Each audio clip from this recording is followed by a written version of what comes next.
Shalom sahabatku, mari kita siapkan hati kita untuk dapat merenungkan kebenaran firman-Nya di pagi hari ini, yaitu apa yang akan ditemukan orang di dalam hatimu.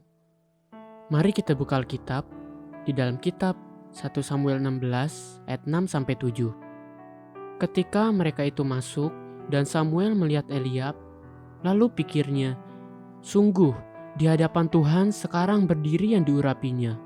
Tetapi berfirmanlah Tuhan kepada Samuel, janganlah pandang parasnya atau perawakannya yang tinggi, sebab aku telah menolaknya. Bukan yang dilihat manusia, yang dilihat Allah. Manusia melihat apa yang di depan mata, tetapi Tuhan melihat hati.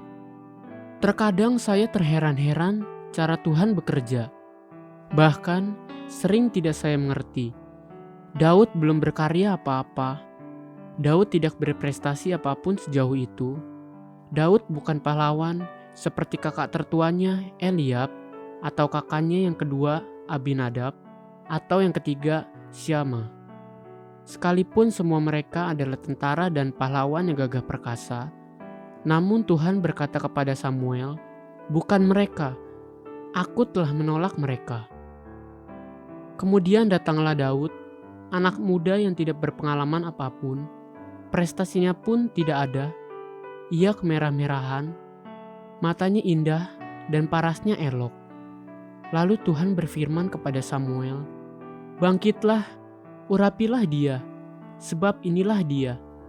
Apa kelebihan Daud? Ada satu perkataan sederhana yang Tuhan sampaikan kepada Samuel dalam kitab 1 Samuel 16 ayat 7. Tetapi berfirmanlah Tuhan kepada Samuel, janganlah pandang parasnya atau perawakannya yang tinggi, sebab aku telah menolaknya. Bukan yang dilihat manusia, yang dilihat Allah. Manusia melihat apa yang di depan mata, tetapi Tuhan melihat hati. Apa yang Tuhan temukan di dalam hati Daud, sehingga dia dibedakan, bahkan dianggap istimewa oleh Tuhan? Mazmur 119 ayat 11, salah satu mazmurnya, Daud bersaksi, dalam hatiku, aku menyimpan janjimu, supaya aku jangan berdosa terhadap engkau. Lebih tepat sesungguhnya apabila dikatakan dalam terjemahan King James Version, dalam hatiku, aku menyimpan firman-Mu. Sebab itulah yang Tuhan temukan di dalam hati Daud, sehingga dia begitu berkenan kepada Tuhan. Bukan berarti bahwa Daud tidak pernah berbuat dosa. Berkali-kali Daud jatuh dalam dosa, namun firman Tuhan yang dia simpan di dalam hatinya itu seperti air yang membuat hati nuraninya itu menjadi begitu lembut. Sehingga setiap kali dia ditegur, hati nuraninya itu lembut dan selalu tunduk dan menjadi sangat penurut. Itulah sebabnya Daud selalu berkenan di hadapan Tuhan. Sebagai cermin bagi hati kita sendiri, marilah kita melihat ke dalam hati kita masing-masing. Benarkah ada firman Tuhan di hati kita? Jika ada firman Tuhan di hati saya, maka tidak mungkin ada niat jahat di hatiku. Firman yang ada di dalam hati Daud membuat dia tidak punya niat jahat. Daud bahkan berani bersaksi demikian. Mazmur 66 ayat 18. Seandainya ada niat jahat dalam hatiku, tentulah Tuhan tidak mau mendengar.